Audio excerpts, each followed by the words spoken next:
Man here. Oh my word, I have Darin, better known as Tuxedo Mask for those of you that like the American dub of Sailor Moon. That joke went nowhere with Darin and myself and all my viewers as well. Oh well, but no, seriously, he's the pastor from the Not Enough Quotes in the Universe Skeptic course. I say that. He doesn't say that. But anyways, please, thank you for your time and energy and being here. Introduce yourself.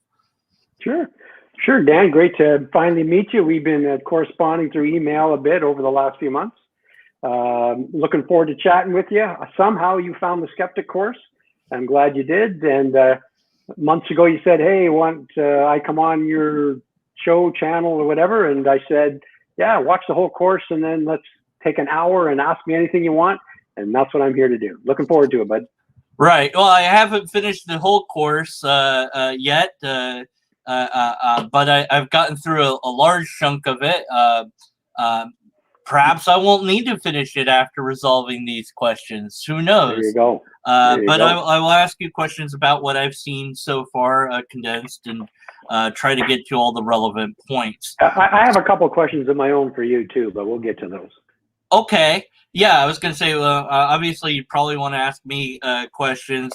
I'm happy to do a full thing of grilling me anytime you want on any platform you so desire. So, I just, when you told me you were interacting with my teaching, so I visited your site very quickly, like about half an hour, and just fast forwarded through what you were doing. And I have a couple quick questions about couple of things I saw, but we'll get to that later. It's your show. You kick it off, bud. Okay. All right. Well, I wanted to start with the booklet, the booklet that you reference many times. Why have this fill in the blank structure? Couldn't it have citations, a summary of what was talked about, other resources? I mean, isn't this sort of an insult to the intelligence of your audience? No, I don't think it's an insult whatsoever. The booklet it actually does two of the things you just listed. It summarizes what is being taught, and then it's a fill in the blank. So people, if they so choose, they can fill in the blanks as they're listening and write down notes on the side as well that they can ask for Q&A during the Q&A time. We always had so how the course worked, Dan, was when we did it live pre-COVID. Is we would advertise it for about a month. At the church where I lead, we have a Christmas presentation that 20,000 people come and see every year. And as part of that Christmas presentation, I advertise the Skeptic course for people who are investigating and atheists, agnostics, people of other faiths. They can come and interact. Right. And so hundreds of people sign up. It's free course. Right. Includes a meal. Hundreds of people sign up every year. Then they come for what is it, 6 weeks or whatever. Well, and they sit there and around tables, and I teach for about 45 minutes, and then they discuss around their tables for about 15, 20 minutes, and then we have 3 microphones set up, and they can ask me questions. Yeah. And so this booklet is where they can write down the notes, and at the end, it does actually have resources, all these other different resources and books that they can read. So it doesn't insult anyone's intelligence. It actually assumes that they have intelligence and they're writing down notes and questions. Okay, but filling in the blank, that's something that, that's sort of low bar. I mean, that's not really anything critical or skeptical about that. It's just, I put the word that I'm telling you in the blank. It doesn't really offer any opportunity to critically analyze anything. Actually, what it does quite the opposite, Dan. It provides a memory of what was just taught, so then you can then interact. Right. Yeah, it is a psychological trick to employ to have people spend time. That was one of the things I wanted to ask you about. When I briefly watched your show, what you did was you took, which blew me away. You showed a screen from the first week. Is there evidence for the existence of God? Right. And you said, A, look around you. And then you said, and B, look around you and see. Look around you. And you said, and you paused and you said, this is evidence of psychological trick of repetition. Dan, well, that's actually those weren't the three blanks, Dan. You're taking two different parts that I might have said out of context here. I'm taking it fully in context, Dan. Well, those weren't the blanks. The blanks were look around you, B was look within you, and C was look behind you. Right, so but there's no repetition. None of those, you misled your viewers. None of those things when you're filling in the blank of something, that's not presenting people with a critical way of thinking, of learning. That is a psychological trick, that when I am writing down a word or a series of words, I'm investing my time and energy to do that. So I'm more likely to think that what I've just done is actually true. There is a psychological trick of that. It's called, there's a sunken cost that I'm investing into it, and there's this thing called the sunk cost fallacy, of course. So you, in Dan's world, taking notes in a lecture is it's not taking notes, trick. Though. It's filling in the blank. Taking notes would be a whole different thing. That would just say, take notes. I'm not going to tell you what to write, but you're just say, write this in the blank. Also, please don't tell me what's in my world. Ask me instead. Okay, so let's go to evidence of God. No, stop there for a second. So taking notes, filling in a blank. This isn't taking notes. It's right into the blank. If they don't want to use the blanks, they don't right in the blank what I tell you to do. That's an instruction, not taking notes. I think that any college course out there worth its salt can teach you how. In fact, there are college courses on how to take notes that don't tell you just fill in the blank with what we tell you. That's not education. That's well, it's something different. It's perhaps I should say what is it? Indoctrination or some sort of thing of that nature. It's I said put this word in a, that's what you write down. That's not very good. And I think that it is low bar. I do think it's an insult to both you and your audience. I think you can and should do better. Okay, right. I'll take note of that, Dan. Well, don't write down what I say per se. Trust me, I won't. I'm going to tell you to think about it and use critical reasoning rather than just say fill in the blank that deconverted man is right. That's not how I would go about it. Okay, so evidence of God. Let me pause for a second. At no time do I say fill in the blank and I'm right. I'm saying here's what I am saying. Dan, don't interrupt. Don't interrupt. That's rude. Yeah, well, it's going to be rude because you're here to answer questions and I'm here to ask them. So, okay, we're done with this. But I'm answering your question. Okay, but I'm done now with you with this. Oh, are you? I see. Okay, let's move to the next. Moving on. We're done with the horrible booklet that you have. Okay, evidence of God. Rather than present evidence for God, you talk about the Bible without proving that anything the Bible says is true. So, where is the church? Give me an example. Well, you don't really reference you don't really prove that the Bible is true. So I have a lot of questions about the Bible. It's not about the Bible. Since you start with skeptic is not about the Bible. But you start with the Bible when you're talking about evidence of God. You start talking about the Bible. No, yes, I don't cite the Bible as why you should believe God is. No, but you do talk about the Bible, though, right? You do utilize many verses and quotes from the Bible. First. Not the first week. The only time I reference what's in Scripture I've got is it the live. week about. I mean, Dan, are you gonna interrupt me? Or are you gonna let me answer the questions you ask? Let's settle that right now. Do you want a conversation? I want to grill you and ask you critical questions and have you answer them. Then have me. And this is the answer part now. So it's good to ask the questions, but you got to let the guy answer. Okay? Let's get to it then. Okay, let's get to it. So what I did was once or twice I would reference, here's what an ancient writer said, but at no time do I say believe in the existence of God because the Bible tells me. No, and I didn't say that you did, but you do mention the Bible. You do reference the Bible as the start of your intro into Evidence of God series. You mentioned the Bible. I've got the notes right here. Well, at any rate, let me ask you about the Bible, since that's pretty important to your version of God, I would dare say, right? Not at the beginning, but go ahead. Okay, fine. Where is the church that, say, Paul wrote the letters to? Where is its location known? who identified it and how and when? Dan, first of all, I'm going to answer that question, but this has nothing to do with the evidence for the existence of God. Okay, Why are you avoiding the? I'm going to get to that, but I would like to know. God? I would like to know more about the Bible, because the Bible, if the Bible isn't true, then none of this really matters, does it? Because it's a particular type of God. Well, it's a particular type of God that you believe in, right? It's not a generic God. It's the God of the Bible. It's Yahweh, the God of Abraham. As evidenced by the resurrection. Well, that would rely heavily upon the New Testament, right? Actually, it doesn't. It doesn't. Actually, okay, well, we'll get to that in a moment. Do we know, or do you know, the church that the letters were written to? Is its location known? Who identified the church? How and when?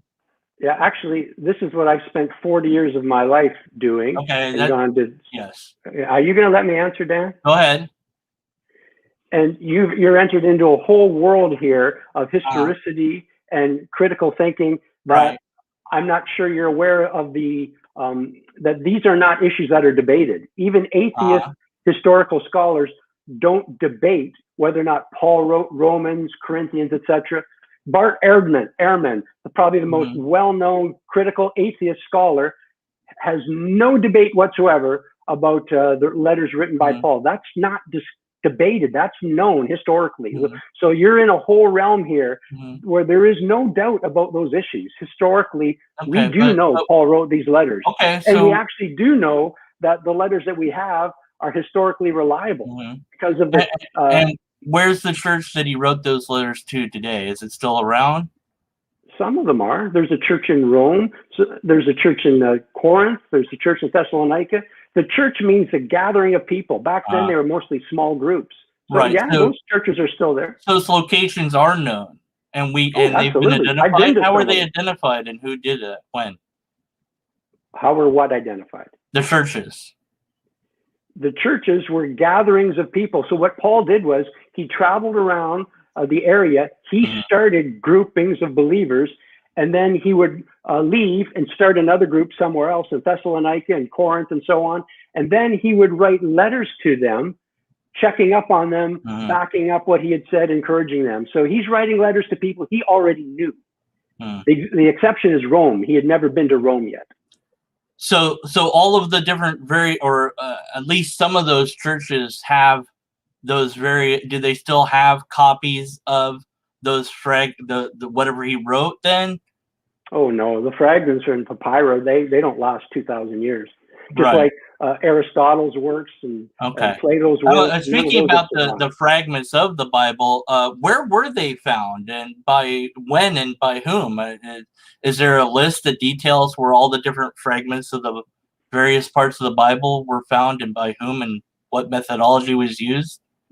Absolutely. There's entire university courses, secular university courses built on this, from Princeton to Harvard to all sorts of entire scholars have dedicated their lives. And I'm talking non-Christian scholars have dedicated their lives to this. I personally have been to the cave in Israel where the Dead Sea Scrolls were found, the Old Testament scrolls. So you can go to these places. There's none of this is debated, Dan. Right. Well, but my point is with these questions, I wouldn't be asking these questions had you presented this information in the course. Actually, I did, and you fast forwarded through it. I watched you. No, you don't. It's true. No, Dan. What's the location? Here's where you're viewing. Well, here and now, you're telling them the truth or not. Hear you now. You fast forwarded through when I did the comparison between Homer and ancient writers, and then how many manuscripts we had of the New Testament. Yeah, I discussed all of that. But you don't give me the location. The location was never given. Well, tell you what. Here's your opportunity. There's thousands. Okay? Give me one location. In Israel, right by the Dead Sea, Qumran. Qumran. Qumran. Okay, that's a what is that, a city of Providence? What is that? It's caves. It's the caves.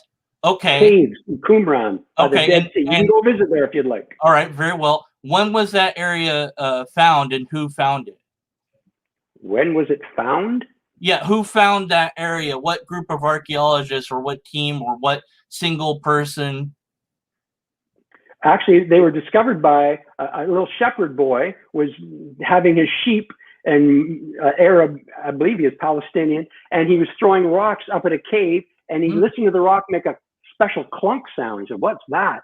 And then he climbed up and he found these pots filled with all of these scrolls. And so then archaeologists came in and checked it out, and it was the find of the century.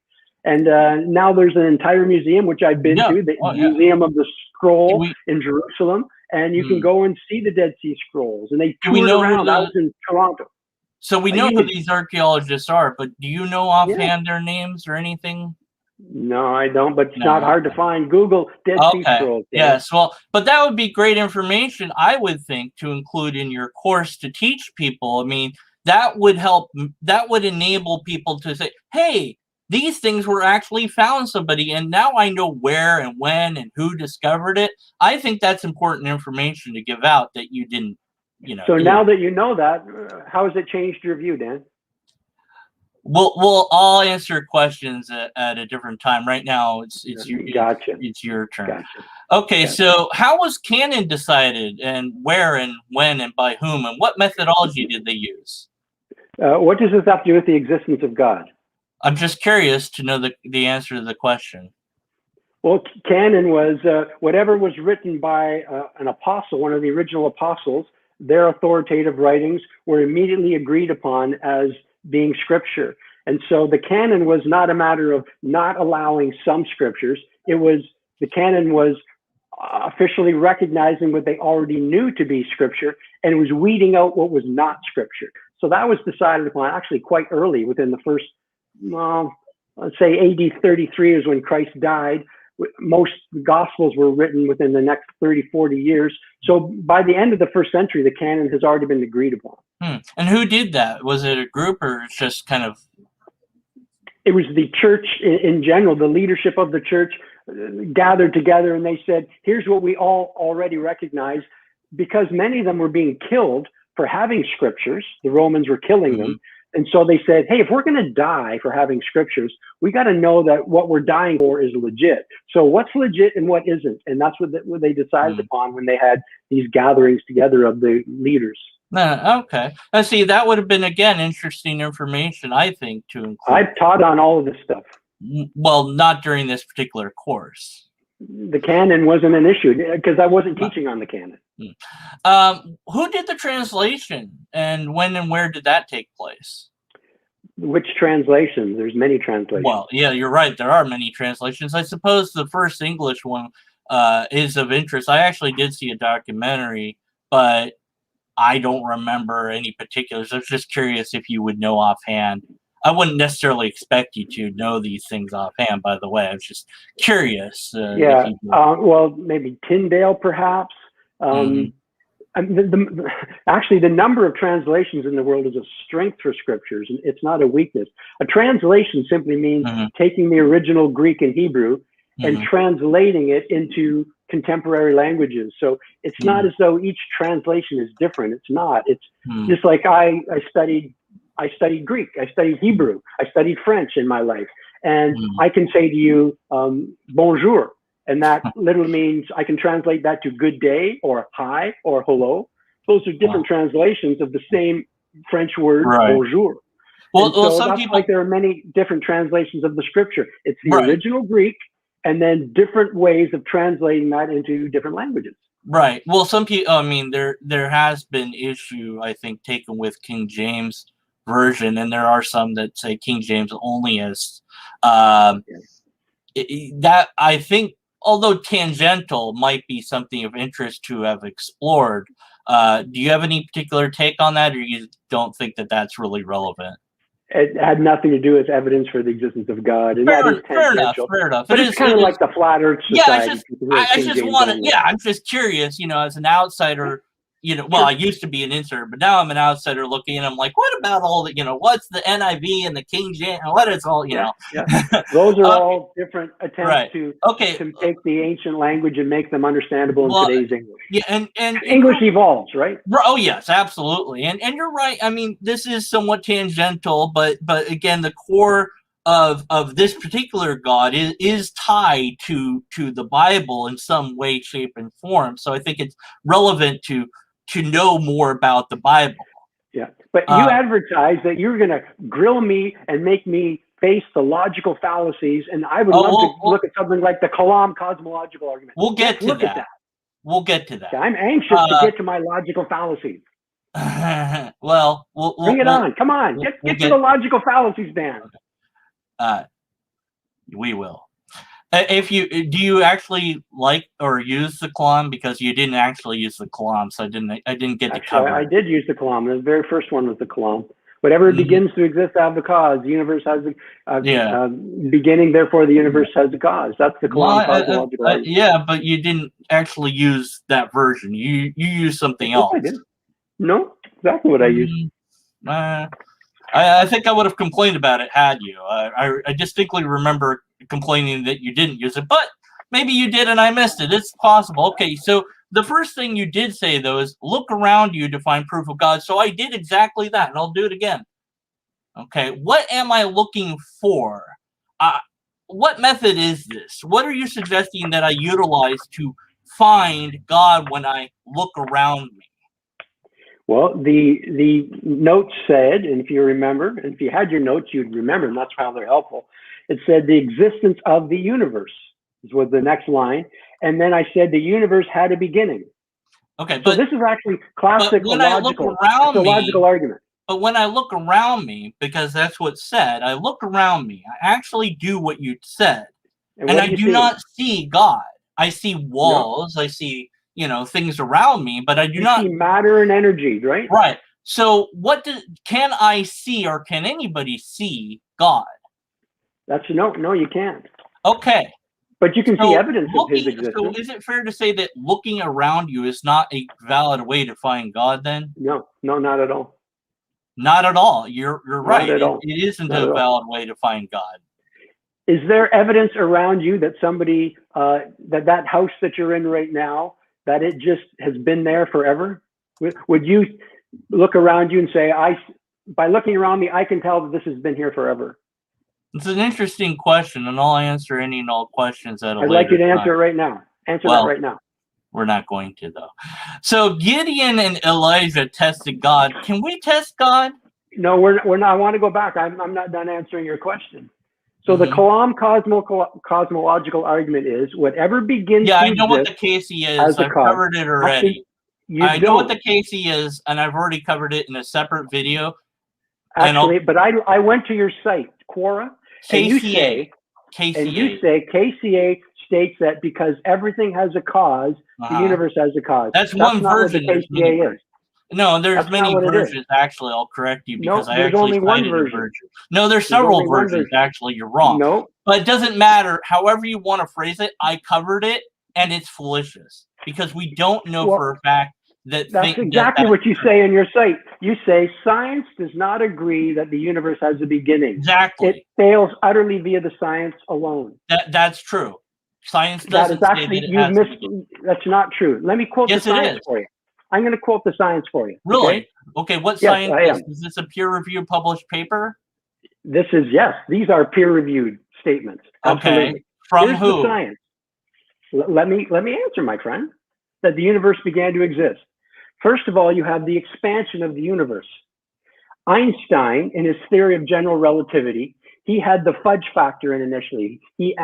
When he did the math, he realized the universe was either expanding or contracting. And so he put in what's famously known as the cosmological constant, the fudge factor. Alexander Friedman, the Russian mathematician, and Georges Lemaitre, the Belgian astronomer in the 1920s, they independently interacted with Einstein's equations. And where they both came up the universe with had a beginning? I'm not done yet. Okay. Yes, you are. Actually, I muted your mic so that I can ask the question. I want a direct answer to this. What scientists say, quote, the universe had a beginning? Stephen Hawking.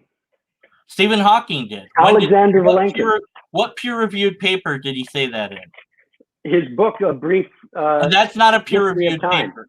That's not a peer-reviewed paper. Okay, how about the Born-Guth-Vilenkin theorem? Is that a peer-reviewed paper? Yes.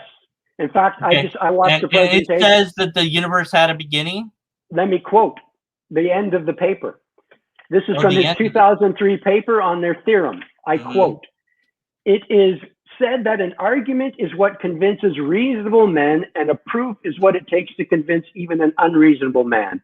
With the proof now in place, cosmologists can no longer hide behind the possibility of a past eternal universe.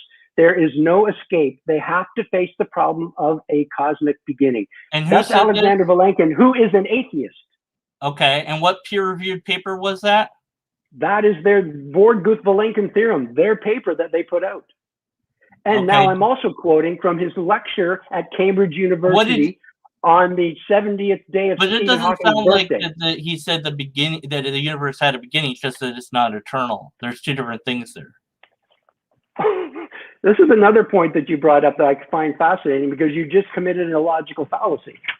It's the law of non-contradiction, or the law of the excluded middle. Either the universe had a beginning or it was eternal. False dichotomy. What's the third option? We don't know, but that's the point. No, what is the third option? We don't need to know the third option. We need to know there that is no possible third option. You don't know that. Nor do I. There is no possible third option. Logically, it's either A or not A. That's the logic. But we don't know that. It It hasn't been shown that, and there's been either had a beginning. No, Dan. It either had a beginning or it didn't.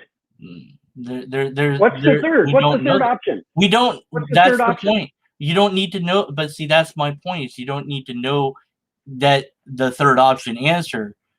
All you need to know is that we don't know for sure that these are the only two options. What is a third possible option? Just humor me. I already explained that to you, but something either has a beginning or it does not have a beginning. There is there might be some other possibility that we're not aware of. Logically, there is no third option. We don't know that. Yes, we don't do. know that. We do. It's a rules of logic. The rule of logic is that's not a rule of logic. It absolutely is, my friend. Well, no, it's a fact. No. Okay, so something can't be A and not A at the same time. Right, but that's not the same Something thing. Can't have a beginning and not have a beginning at the same time. We don't know there might be a third option. That's what I'm saying. What would we don't know. The third option would either include having a beginning or not having a beginning. It would be one of those. Maybe. There is no third halfway between. Maybe there is. I don't know. No, you said in your but it doesn't. Previously, it's really irrelevant though to the core fundamental fallacies. Not even going on the science alone, which isn't to settle the matter. You know, but you said that there's no science for the beginning of the universe, and I just quoted the science. Big Bang cosmology is the evidence. That's not a beginning to the universe. That's the problem. Standard model begins with the singularity. That's the T1 point. That's not the beginning because we don't know what happens before the T1 point. There is nothing before. We don't know that. There is no before. That's what I'm saying is we don't know what is the beginning of time and space. There's nothing. There's no time before the beginning of time. Okay.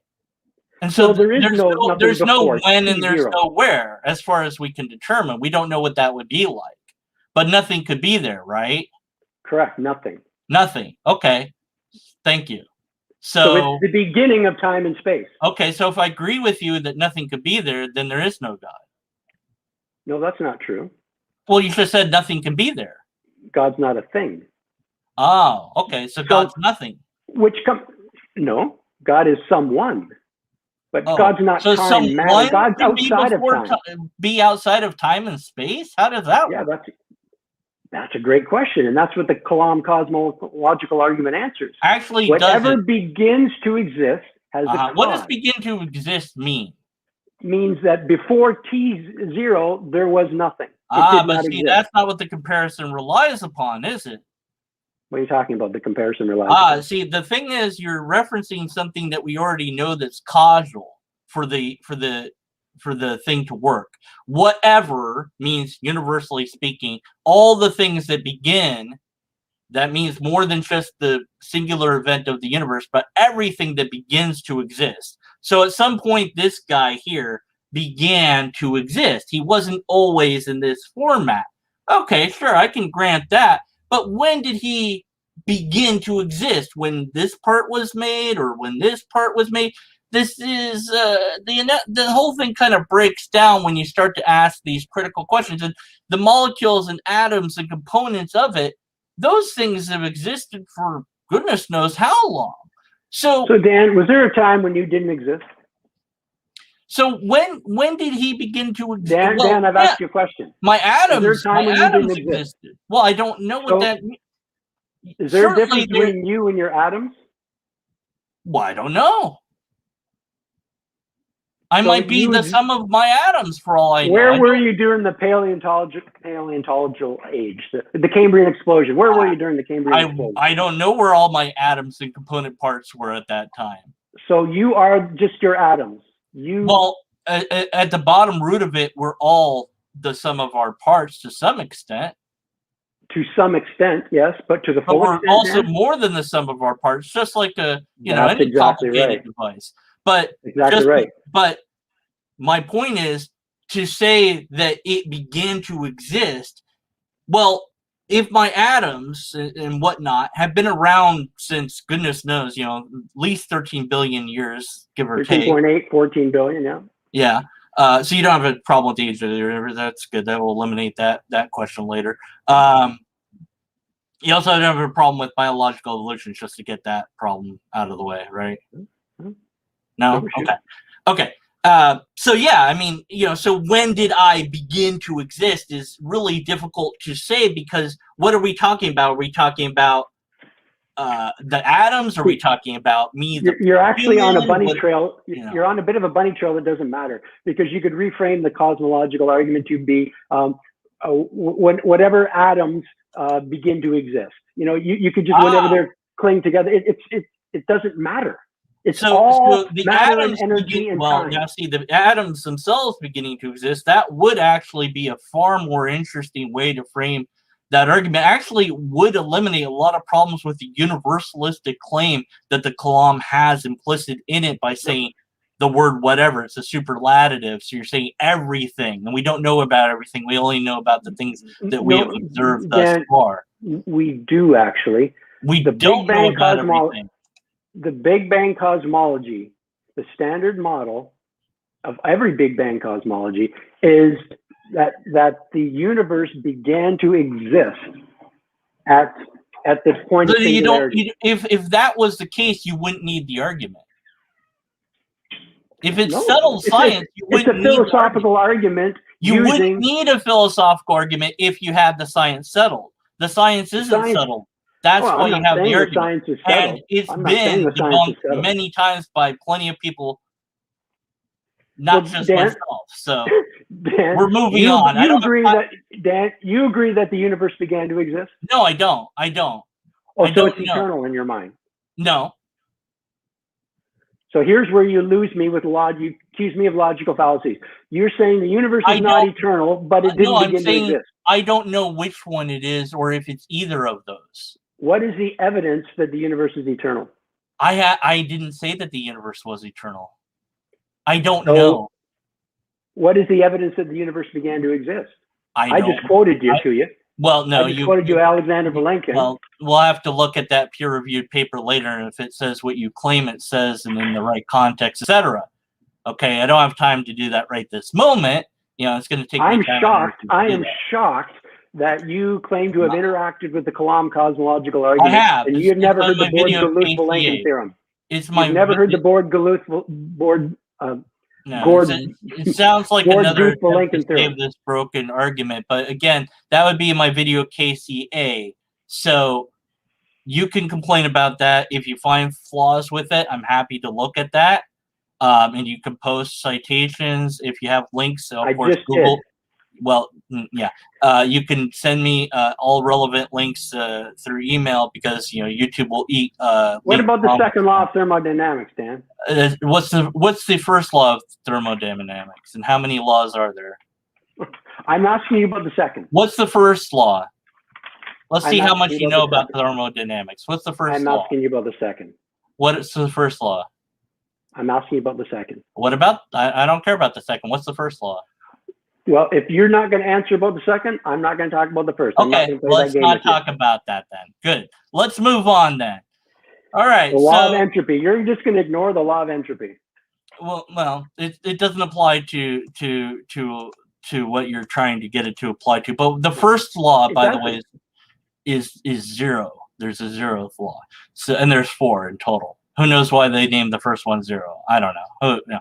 So Gideon if and the universe is eternal, then we should be in heat death right now.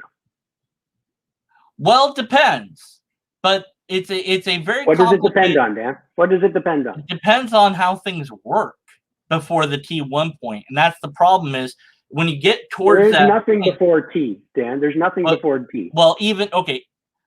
Well, but we kind of say that, but we don't know. There might have been. No, we do, really Dan.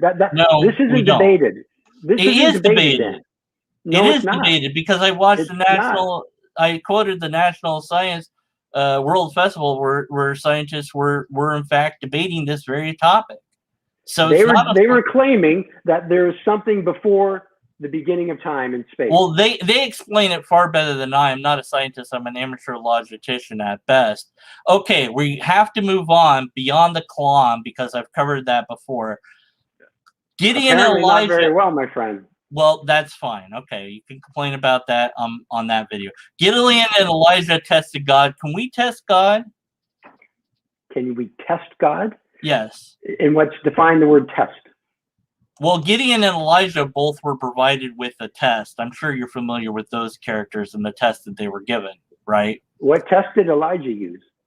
Okay. Well, are you familiar with that?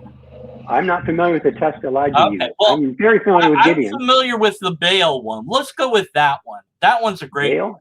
Yeah, the Baal one. The people that all worship Baal or Baal or however you want to pronounce Baal, it. Yeah, they all marched around and prayed on that mountain. Yeah, I've been on that mountain actually. And the guy said, "Okay, God, do it," and burst into flames. Yeah. Can we do that test today? I don't think it's necessary. Can we do that test today? Logically, is it possible? Yes, but he did it in response to God telling him to do it. Will we get the same result as he did? Not if God doesn't tell you to do it. Okay. So we only can test God when God tells us to test God? Well, when God invites us to do it, yeah. Okay, but so it's not needed. It's not necessary. So the answer to whether or not we can test God today is no. Logically, it's possible. It's possible, but is the answer essentially no unless he invites us? Unless he invites you, unless he's willing to participate in the test, it's foolish. All right. That's good enough answer. Okay, we talked about that. You asserted that atheists have said that the universe was eternal. Did you have like a list of atheists that said that, or is this just, this is something I could cite Bertrand Russell right off the top of my head. In his famous debate, he said, the universe just is. It's always been. And that's been the classic. And that was a response that many people, not just atheists, thought. Many people felt that for centuries. The problem I have, sir, with this is when you say atheist or theist or whatever, this broad brush stroke sweeping generalization, if I was doing this course, which I wouldn't because I, don't believe in God, but if I was doing a course like this, I would say, here's a list of people that have said this thing. Now, that's the only people I know of. That's interesting. Just thought you'd know. That's it. Because it's not really, other than an appeal to perhaps majority at best, it really doesn't prove anything. It's just these people thought this at one time. Then you would have to then show those lists of those people. Then where did they get their list? Absolutely. And then you have to show their list, and you have an infinite regressive list.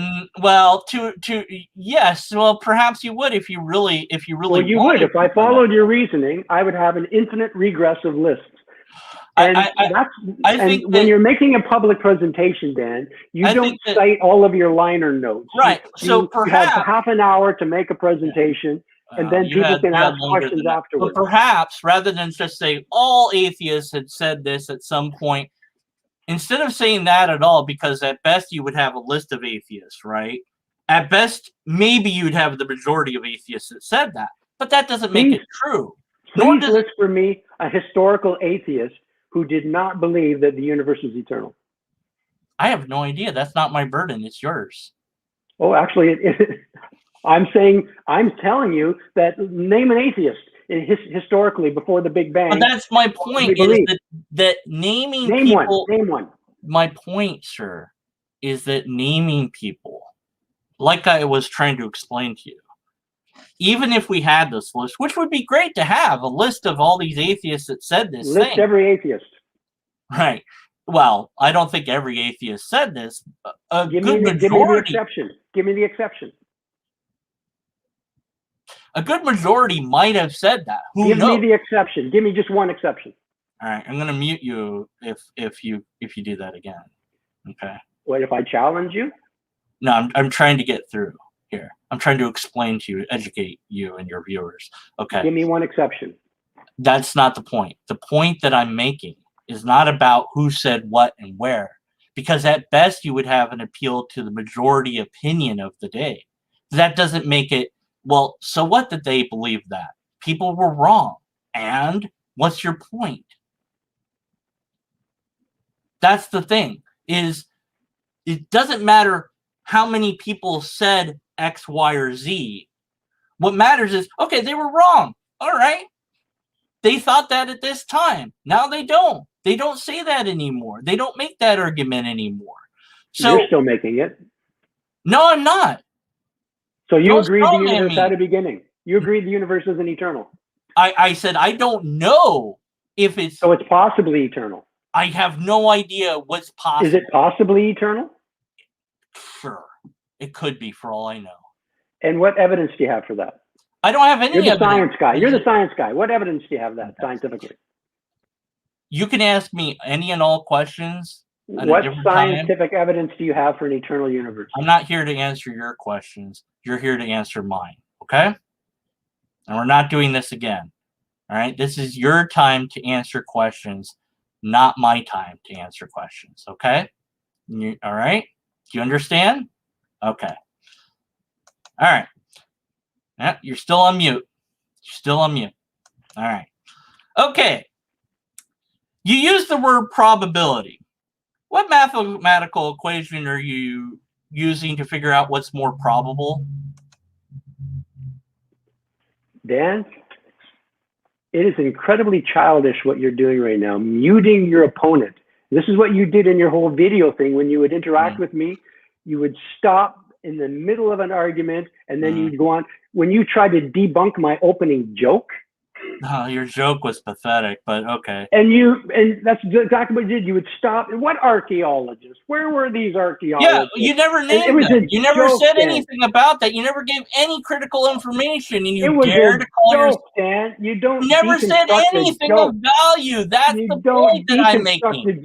The point of the opening story was, are theists doing what they did in that joke? Are they building a whole case based on the presence of nothing? That was the point of a story.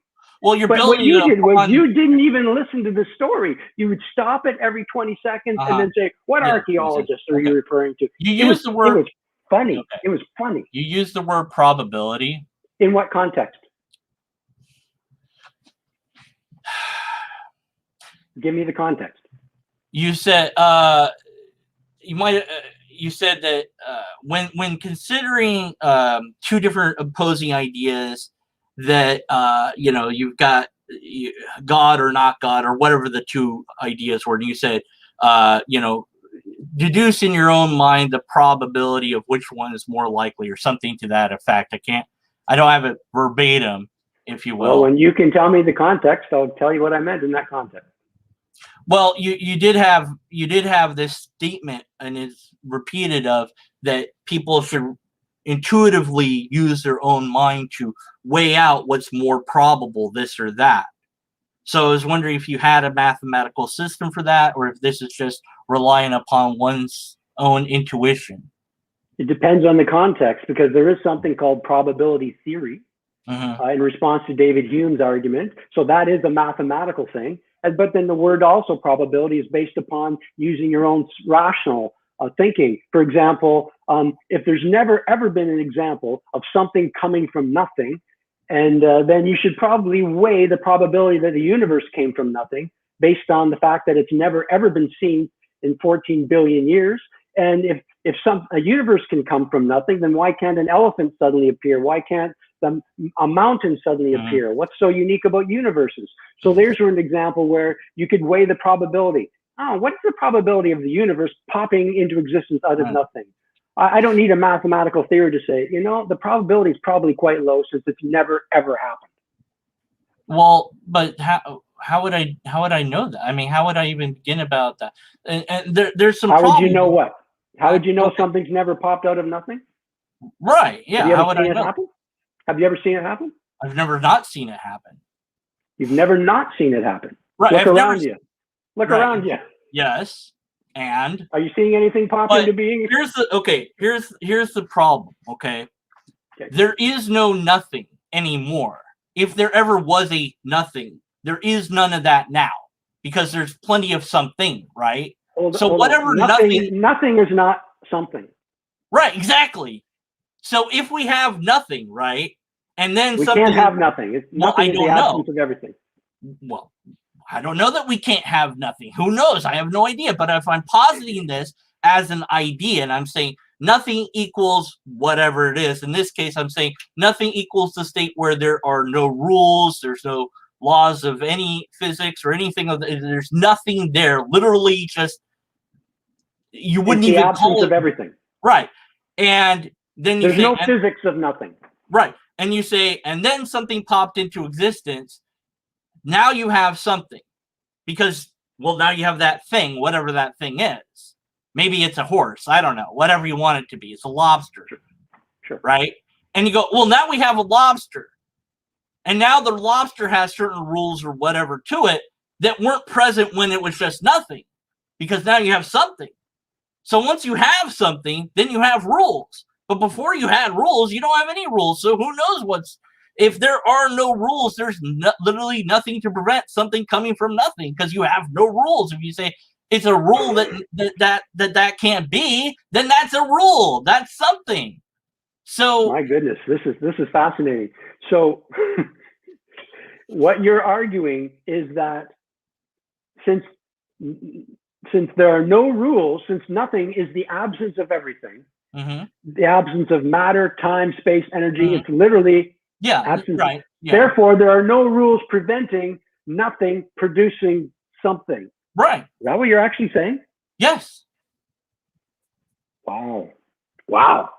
Okay, well, good luck with that. I mean, what's the problem with it? Well, it's irrational. Why? Being cannot come from non-being. Nothing comes from nothing. Yes, you don't know that? Okay. You've never seen if your viewers are following this stuff, this is I think that they do. They're very smart cookies. Give me one example of being coming from non-being in history, ever. But that's not, we're talking about the abstract. Give me one example of something coming from nothing or just popping into existence. But I don't have a nothing. That's what I'm saying is if I'm to say what nothing is, which is probably not my place to say, but I have to define the dang word in order to... You can't define it. Well, if we can't define it, then we're not talking about anything relevant at all or coherent, just like the word God. But, all right, so... Well, that's not a true statement that you just made. Yeah, you do a lot of those. Yeah, well, so do you. Okay, so what method do you propose to well, we'll get to that. What method do you propose we use to decide what's is or isn't myth when considering text from the past or the present for that matter?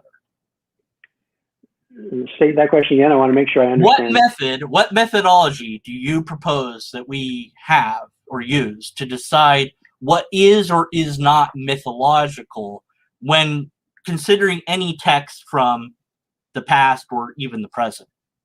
Sure. Well, there's actually all sorts of tests that historians use. I've got a list of them here somewhere of standards that historians use historically to determine what is historical, what's not. Let me find the list here because it's a good question. Okay.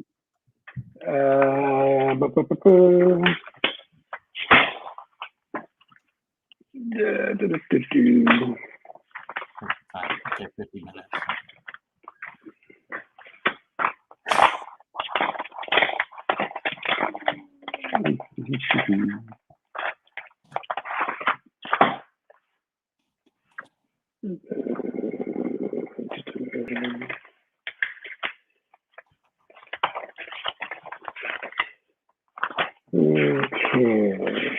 Okay, here we go. Here's what historians use to determine the plausibility of a historical event. 1, explanatory scope.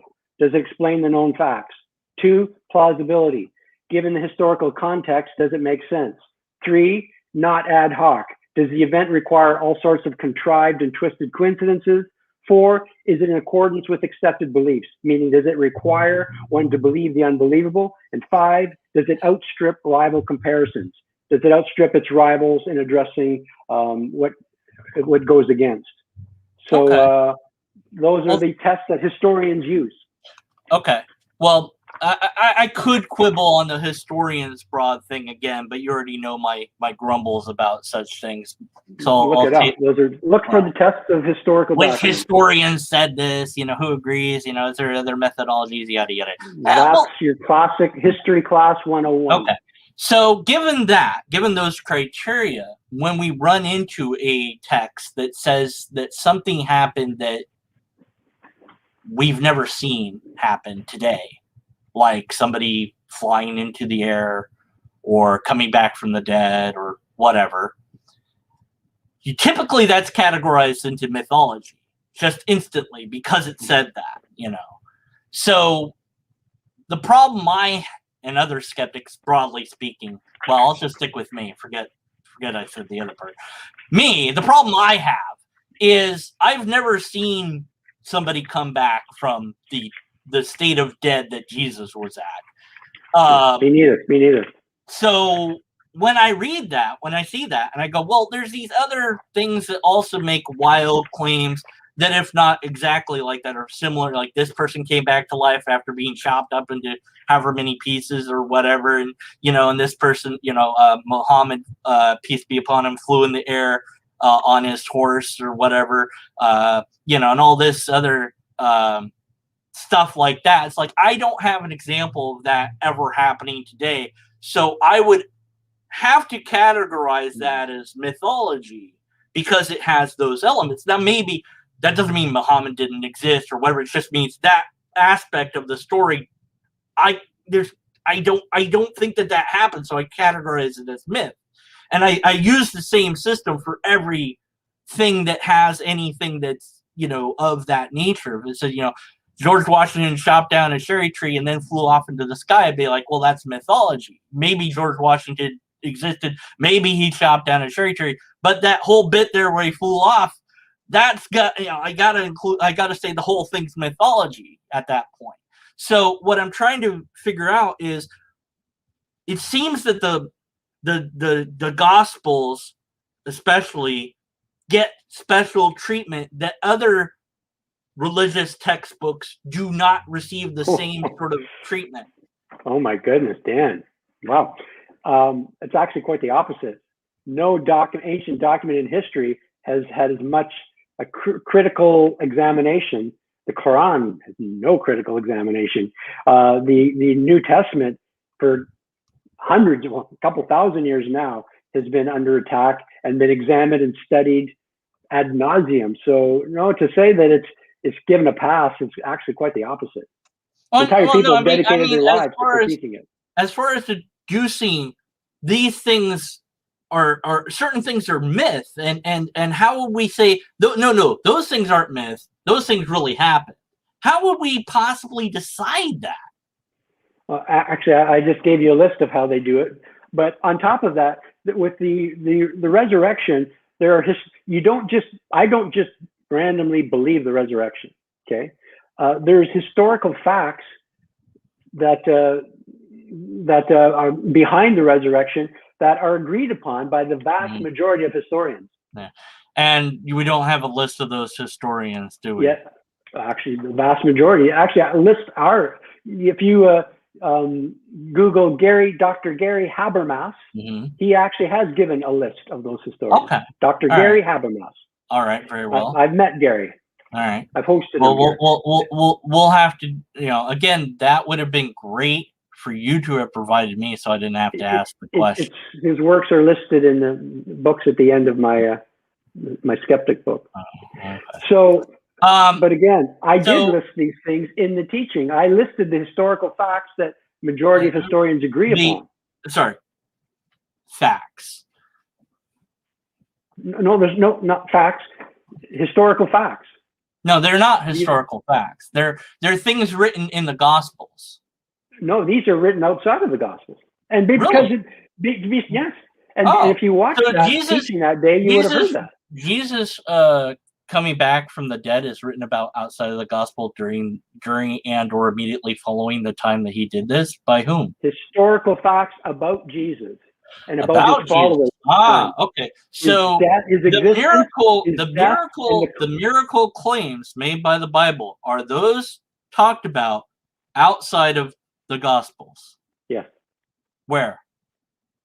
I gave a list in my the follow-up of the skeptic course. If you watched it, can you provide that list again? You can email me that list right now. I can right now go through some of them with you. Would you like me to? Well, sure. Let's hear it. Sure. Let me find the list. Okay. All right, chat. I'm going to talk to you for a moment while he's doing that. If you have questions directly for Darin or myself, for that matter, put a question mark before you ask the thing so I can see it, because, I know Jib Person's going a mile a minute. Wildheart just there. It's mostly Jib Person is killing me here. I can't follow all of this right now. Well, Jip, that's too much of a broad statement. There are some cities and kings that did exist in the Bible, so that are confirmed. So I wouldn't say there's no historical facts. It's just they did get a few locations correct. So. What are you saying? Jip, one of my guys in chat said there's no historical facts in the Bible, and I was correcting him that there are. Oh my goodness! There are a handful of cities and kings that are historical figures, and of course we have Pontius Pilate. He actually existed. So, but he was making a broad statement. I have spent months in Israel and in Jordan. The scripture is completely verified and validated. You can go to all of these places, my friend. This is to say there are no facts. Is just, my goodness, it's scary that people still believe that. Well, I that's why I corrected him that this is a broad statement that even I disagree with. That there are certain cities and kings listed in the Bible. Gone with the Wind has actual places in it as well. So, so you asked the questions about references to Jesus outside the Bible. Yes. Sure. Let me list some of them for you here. Okay. Within 100 to 150 years of Christ's birth, approximately 18 non-Christian secular historical sources mention more than 100 facts, beliefs, and teachings of the life of Christ and early Christendom. This includes miracles, resurrection, claims of his deity. Let me give you a couple. Josephus, a Roman historian, mentioned Jesus in his book of Antiquities, 93 AD. I'll actually quote the portion of Josephus. I'm gonna hold you there for a moment, because that's after the fact. I was wondering if there was anything about the during or immediately after the time that Jesus did these miracle events, not reporting that people believed this stuff, but reporting on those events exactly that aren't the Gospels. Is there anyone that says anything? Well, I'm about to give you lists of historians. You need what you're ignoring is Jesus was a small town Jewish man, rabbi in backwater Galilee, Nazareth, who was coming up against Rome. Nobody cared about him. Nobody paid any attention to him. They crucified him like they crucified thousands of Jews. So the fact that we even know anything about him is a testament to that there was something unique about this man's life. This is not denied, Dan. This is where it scares me that, or reveals to me your unwillingness to interact with the historical facts. Well, the problem I have is I can't call these facts. I can't call them. Let me clarify. The miracle events, I can't call those facts because I have no example of modern day miracles. I have no example of any of that stuff. So I don't have a reason to believe that stuff ever happened or could happen. Well, I could give you, I've interacted with people who've had miraculous experiences. Their entire book detailing that would be a great question. There's something that's potentially plausibly testable. So we have a claim of miracle event. What is it? How do we identify a miracle? What methodology are we utilizing? There's actually a book this thick that lists miracle claims, miracle events with doctors' certificates and so on attached to it. Right. Well, what do you mean? I shouldn't have to do your research. When you say miracle, well, you should. This would be great to have included in your course that you're trying to prove that these events happen. I'm not trying to prove that they happen. Oh, okay.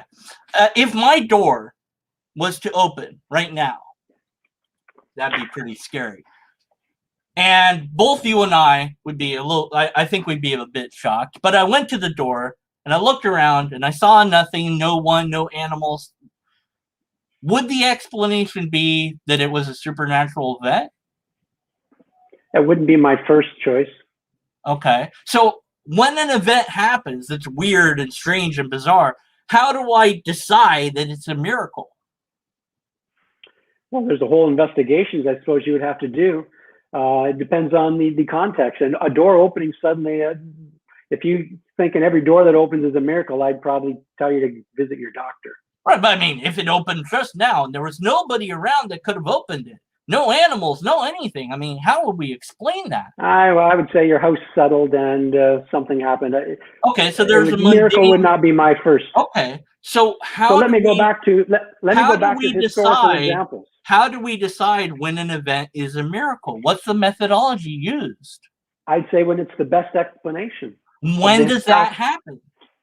When you've looked at all the alternatives and the best explanation. Context is key. Jesus, before he died, said, I am going to die, and on the third day I'm going to rise again. So when you that wasn't a random event. It was a predicted event. Well, to me, it's a story that somebody wrote. I don't believe it happened. But that's where you have no idea.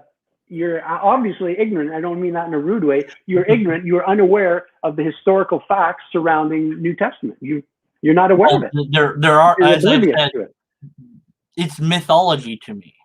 It's to you is the key phrase, but not to historians. To historians that I'm talking atheist historians. Okay, and you have a list of those historians, right? You start with Bart Ehrman. Okay, but he agrees that Jesus came back from the dead? He agrees that people claim that he did, and then there's no explanation for it. Okay, so there's a disconnect, isn't it? Because he and I are on the same page. I don't believe the miracle stuff. That's the problem I have. Okay, so if I've got my little... And that's an assertion. It's an a priori assertion. If I've got my little guy here, and he starts to levitate off my head, I think that would qualify for a miracle. I don't know, but I think I would call it that, but it doesn't happen. So according to Dan, because he's not seen something happen, therefore it is impossible for it to happen. No, I said I need a demonstration that this is possible. Don't we want a demonstration that miracles are a thing? And don't we want to know how to identify a miracle event? You said when it's the most probable explanation. When does that happen? How do we know we've eliminated all the mundane explanations? Yeah, I think you should eliminate the mundane explanations. I agree with you. Okay, so referencing modern day things, like we have somebody that has, come back, during an operation or whatever you want to cite, because there's plenty out there that's nothing impressive to me. there's plenty of mundane explanations there that seem to be like, well, you know. Miracles by definition are rare, Dan. Right, okay. That's what makes them miracles. Right, okay. So do we have any certified, demonstrably demonstrated miracle in the modern world? I've answered that a couple times for you already. And Yes, I said there's an entire book. Yes. There's an entire book. Okay. Yes. Does anything that the book says, is any of that demonstrably demonstratable? That's what the book does. That's what the book does. Okay. I'm certain that it doesn't, because I think everybody would be saying, look at this and event. That's a classic Dan assertion right there. Don't you think? That's what you do. I think that the book makes plenty of claims about stories that happen, and we can't. What's your thinking based upon? What's that thinking based upon? Because we have zero demonstrable evidence of anything that we would even call a miracle. And I asked you multiple times, what's the way to know when an event is a miracle? You said eliminate all the mundane, right?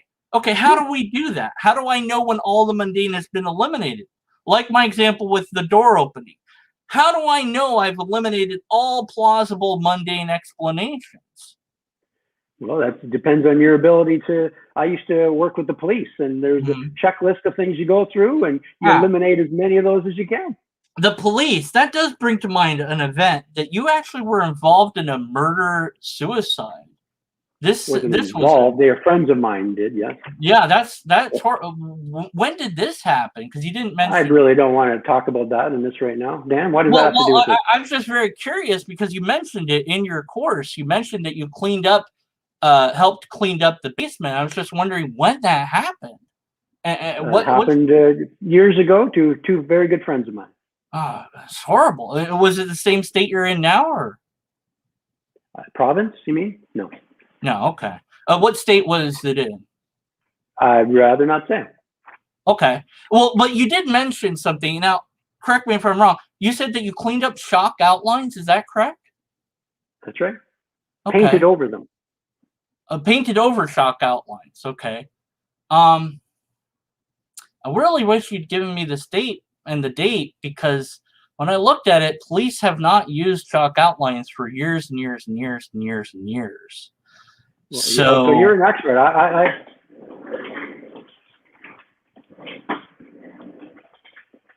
Are you a police officer? I was at one time. But you know better than me, Dan. Do you use chalk outlines for? You know better than me, Dan. Do you use chalk outlines? You know better than me, Dan. Do you use chalk outlines during murder? There were times when, with a dead body, you'd put an outline around it. Really? I mean, when I looked it up, it said that hadn't been used for years because it disturbs the crime scene. You might want to recheck your sources. What police were you a part of? Niagara Regional Police. Wow. And you did forensic investigations? No. Of dead bodies? No. Well, you did the chalk outline. No, I didn't. I said they were there. The outline was there. They were there. Okay. So that was a common practice? Dan, I'm not going to get into this with you. This has nothing to do with evidence for the existence of God. No, but it does have to do with... I painted over the floor where two dead bodies of my friends were. Okay. Where the blood was there and the markings were there and the outlines were there. And we cleaned it up and had to paint over. And what that has to do with anything, and I find it actually quite insulting. Well, it's just I just can't confirm that chalk outlines were actually utilized by the police at that time. So I just, thought that was interesting. But maybe I'll get onto a plane with a police officer and he can conveniently talk to me about it. Okay. Let's go back to the historical evidence for Jesus. Well, there is no historical evidence, so we're done with that. Let me continue on. Oh, see, classic. Why don't you mute my mic when I start to give you the rest of the examples? Why don't you do that? Well, if there's anything beyond, if it's Josephus and the rest that I've heard many times, that's not contemporary. You already said there wasn't anything really contemporary. What do you consider Matthew, Mark, and none of them say that the miracles happen. They just talk about people believing in this stuff, right? I'm not interested in belief. I'm interested in how we would ever find out if those events did happen. His peers claimed it did. And even people who didn't believe in him claimed it did.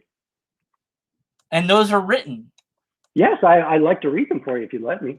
Well, who wrote? Well, Pliny the Younger is one. He was a lawyer, famous Christian hater, Christian hunter. And he wrote that Christians, and I quote, were accustomed to meet on a fixed day before dawn, sing responsibly a hymn to Christ as to God. They bound themselves to a solemn oath not to any wicked deeds, and never to commit any fraud, adultery, etc., nor to deny a trust, and they should be called upon to deliver it up. Okay, so he's talking about what the Christians do and what they believe. He's not talking about the miracle events actually occurring, though, is he? But here's the thing. Actually, others do, if you let me go on. But okay, so does somebody say that they know that those miracle events happen? You have to explain how the church began. Yes, you do. If Christ didn't rise from the dead, then where do all these people Rome come made from? Christianity the official religion. I think that's a pretty good way to kick it into. But that's kind of like asking, how did Scientology start? Is that your answer, Dan? Is that your understanding right there? How did Scientology start as a church? Not based on facts. Well, not according to them and their historical facts of Dianetics, you mean? Yeah, Dianetics, whatever. I don't care what it's called. Dianetics. Whatever. Okay, so I'm gonna have to. There's Tacitus, another one. Right. None of these mention the miracle. They don't say the miracles actually happened. They talk about people that believed that those events happened. That's the point. Josephus says that. Yeah, in the forged version of Josephus or in the actual version of Josephus? The actual version of Josephus. Okay. The one he says that the miracle events actually happened, or do you say that people believe that they happened? He said, I'll read exactly his words. At this time there appeared Jesus, a wise man, for he was a doer of startling deeds, a teacher of people who received the truth with pleasure. He gained a following among many Jews and among many of Gentile origin. And when Pilate, because of an accusation made by the leading men among us, condemned him to the cross, those who had loved him previously did not cease to do so. And up until this day, the tribe of Christians named after him have not died out. That's the agreed upon version. That mentions his startling deeds. But that doesn't say that those things happen. It seems like he's saying that these people believe that happened. No, he says it happened. He says it happened. I mean... Yeah. A doer of startling deeds. I mean, he's not saying that he did those deeds. I mean, I don't know. It seems... What does he was a doer of startling deeds mean to you, Dan? Well, I'd have to look at that in context, but it doesn't really... I gave you the full context. It doesn't really sound like he's saying that they actually... That this is what happened. It sounds to me like he's describing, because the thing is, he stayed a Jew. So if he actually believed in this, why wouldn't he have converted into Christianity? It doesn't really make sense. Anyways, maybe he himself didn't believe in the resurrection. I don't know. Man, maybe. Okay, on the moral stuff, and well, man, dang it. We've got like 10 more minutes here. I've already. Yeah, we're not gonna get through all this. The morals is a very simple one because we didn't. Where are my logical fallacies you've been promising? Oh well. I'm waiting for those. Okay, all right. You like the promo. Okay, the morals, because you talked about morals. Are you over promising and under delivering, Dan? We'll get Where are my logical fallacies? Well, I pointed out many in the video series. Give me one example.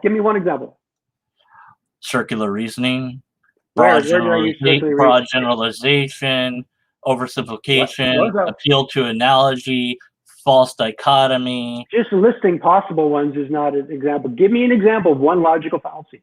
Circular reasoning. Where did I do that? The Gospels outline the story of what happened to Jesus. Those Gospels are then cited as historical facts that all these people agree upon.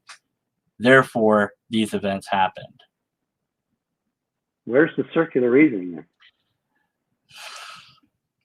You haven't shown that the Gospels actually happened. They're just writing. Somebody made up a story. What do you think a gospel is, Dan? You can call it whatever you want. It's a story. I'm asking you what you think it is. What is it? It's a story. It's a story. Yeah, it's a story. Somebody made up. Somebody made up. Yeah, they made this up. It's all made up. It's a first century biography. Well, well, you can call it what you want. You can label it what it is historically. No, that's what you're calling it. Just because you labeled it as a gospel doesn't make it actually true. Well, I mean, they can label it whatever. They can label it nonfiction all they want. They can label it sci-fi. They can label it whatever they want. But it's still a made-up story by humans for humans. How much have you studied the Gospels? I'll answer questions on your channel or wherever you want. How much have you studied them? I'm asking because you're claiming to be an expert on this. I never claimed. I love that you strawman. There's another example. Strawman. Okay. When did I claim to be an expert? Well, you're telling me what Gospels are. Never claimed to be an expert. Okay. So you're acknowledging. I'm sorry. You win the lobster. So you're acknowledging that you don't know what Gospels are. I don't care what they call it. Is that what you're saying? I don't care what they call it. It's just a label. Are you acknowledging that you don't even know what? Are you acknowledging you don't even know what Gospels are? Yeah, I don't know what they are. I don't care. You don't know. So you're acknowledging that. I don't know what the word is. Okay. Okay. So you don't even know the genre of literature a gospel is. I'll tell you what the genre of the Bible is. It's mythology. And how much have you studied the Bible? Enough to know that it's mythology. How much? I've asked you how much. I can't quantify that. Enough to know that based on this probable thing that's in my mind, I've weighed against it, and it's come more that it's mythology than true. But that's just me. Okay, so let me ask the ethical question, because that's between the two of us, which one of us has actually studied this for decades? You have me beat. You have more time and experience. So that must mean you're right.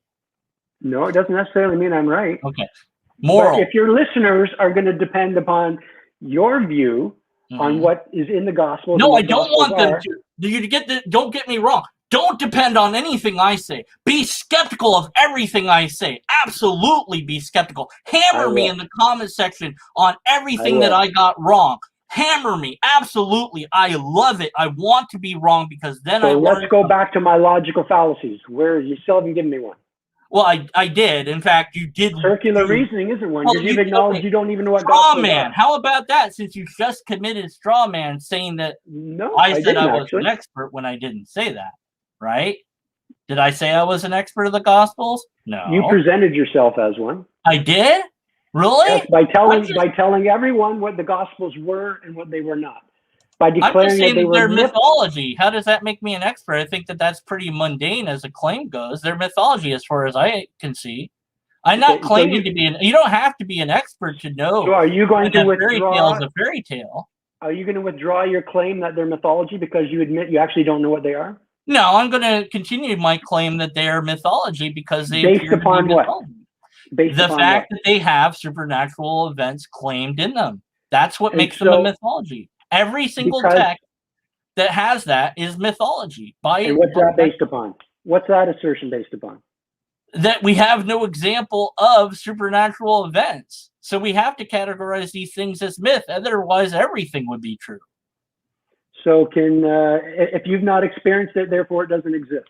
No, I didn't say that. Another straw man. Good job. That's what you just said. No, I didn't. Rephrase what you just said. We have no examples. Kathy we have no examples. We have no examples. Therefore, they don't exist. So I didn't say that, though. You just said that. But because we have no examples, we can't be sure that they happened. We must be skeptical that they happened until we have an example. Okay, but they can possibly happen then. Well, I don't know if it's possible. That's another problem. If it's possible. Right. So here's where I find it very interesting. I need an example of it before I can say it's even a thing. That's the problem. You're saying it's possible that the universe I don't know. No, I'm not saying it's possible. I'm saying I don't know if it's possible. it's possible that the universe could be eternal and not eternal. There could be a third option, whichever that is. That's possible, but Sure. it's not possible that miracles could actually be true. I didn't say it's not possible. I said I don't even know if it's possible or not. I don't know is my claim. So you're agnostic when it comes to miracles. Sure, if that helps you. I'd rather call myself skeptical, but whatever. So you're agnostic. It is possible. You're open to the evidence. Yeah, but if there was demonstrable evidence of a thing that we could point to and say, yeah, that's a miracle. Like I said, something floating or what? I mean, so you have no rational grounds to dismiss out of hand the Gospels. What you just told me. No, I do, but I'm not just rational grounds out of hand. What are the rational I have no example of miracle events. That's why I'm classifying it as mythology. Until I have that, it's mythology. What are you going to do with all the history in the Gospel? The history is mythology because of the supernatural claims. There's very few. There's very few. There's very few. I'll tell you what. I will gladly miraculous deeds in the Gospels. A lot of the Gospels are just historical statements. I will grant all historical things that are non-miraculous in the Bible, and then we have a very mundane thing. We don't have Jesus coming back from the dead. We don't have the Adam and Eve. We don't have the flood. There's a lot of things we'd have to get rid of. I think one of the presidents. Why don't we have Adam and Eve? Why don't we have the flood? Well, because those are supernatural events. Adam and Eve are supernatural? Yes. The flood's supernatural? Absolutely. If it covered the whole world. Wow, interesting. Because biology dismantles Adam and Eve, and biology does?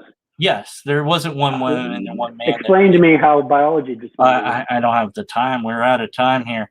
But again, I will answer any and all questions you have anytime you want on your channel or whatever channel you want to host me on. I would ask that the comments not be disabled because I enjoy feedback. So you don't want to be muted. You can mute me all you want. It doesn't bother me. No, I enjoy engaging with people who disagree with me. I don't mute them. Well, I did that because you were going on and on about things I already knew. So we're trying to get to the matter, the heart of the matter. I see. I know you're upset because. Yeah. Anyways, maybe I'll meet somebody on a plane by happenstance that will explain it to me. Okay, we're not going to get to my question on morals. I was very interested in what ethical system you utilize for morals. Ethical system I utilize for morals. Yeah, because you know there's a video, you had a whole video on morals, so I'm wondering what ethical system you use. Actually, I was speaking on moral ontology, where morality comes from. Right. But what ethical system are you using? What? I don't even know. I don't even understand your question. I follow Judeo-Christian principles. There's a number of ethical systems. What ethical system would you utilize for your moral set? I would go by biblical Judeo-Christian principles. Okay, so would that fall under divine command theory then? Divine command theory, meaning that God is the source of all morality, yes. Okay, fair enough. All right, we've got... For you, what's your source of morality, Dan? My ethics are utilitarian. So I could, if I had a good reason to murder somebody, that's all I need is a good reason. No, it's more nuanced than that. Nuance it for me. We don't have the time, and I will answer questions. I've got 10 more minutes here. Give me. I'd be fascinated. I'd be fascinated. It would take far longer than that. Okay, so is there questions for Darin in chat? I asked you guys and gals and robots to get questions ready, and it doesn't look like you have questions. You have statements for me. Let's see. The Bible doesn't say it's 6. I don't know what that is. Earth isn't flat. Okay, yeah, the Earth is flat. And I know I don't believe the Earth is flat. I don't know anybody who does. Let's see. Trying to find a question here. Did anybody have a question or not? I have a question. What logical fallacies have I used? I already told you at least one. No, you didn't. Okay. If that was it, then okay, that's very revealing. If the one you gave is your example, if that was your example, then wow, fascinating. Okay. Yeah. I think I did pretty good. The thing is, the beauty of logic is it's okay to be wrong because you learn something. And I really would love if you or somebody were to, like, your suggestion on a possible way to fix the Kalam, as a logician, amateur, that fascinates me. If we were to reword that, you could maybe fix that argument. It'd be great. It's broken right now, but maybe the argument is actually not broken. It is, but maybe you could fix it. That's the big problem, though, is that apologists seem, I don't know, married to this argument or something. I don't know. But once you learn logic, you'll see the fallacy. But anyway, let's see. Is there any questions? Come on, guys. Okay, well, that's a question, I suppose. If the Kalam is true and a Muslim invented it, wouldn't it be the most respectful to call that God Allah and his prophet Muhammad? That's a great question. No, not necessarily, because the Kalam was Al-Ghazali was the one who first started it, though Dr. William Lane Craig has really polished it. But so he brought the ultimate source to an ultimate God, a God who is omnipresent, all powerful, all knowing, and so on. But that doesn't necessarily mean Allah. And I would disagree with my Muslim friends because of their view on the resurrection. As a Muslim, they don't even acknowledge the crucifixion of Jesus, which is the single most historically verified fact about Christ. Actually, that's the one thing that nobody disagrees on, that Jesus was crucified.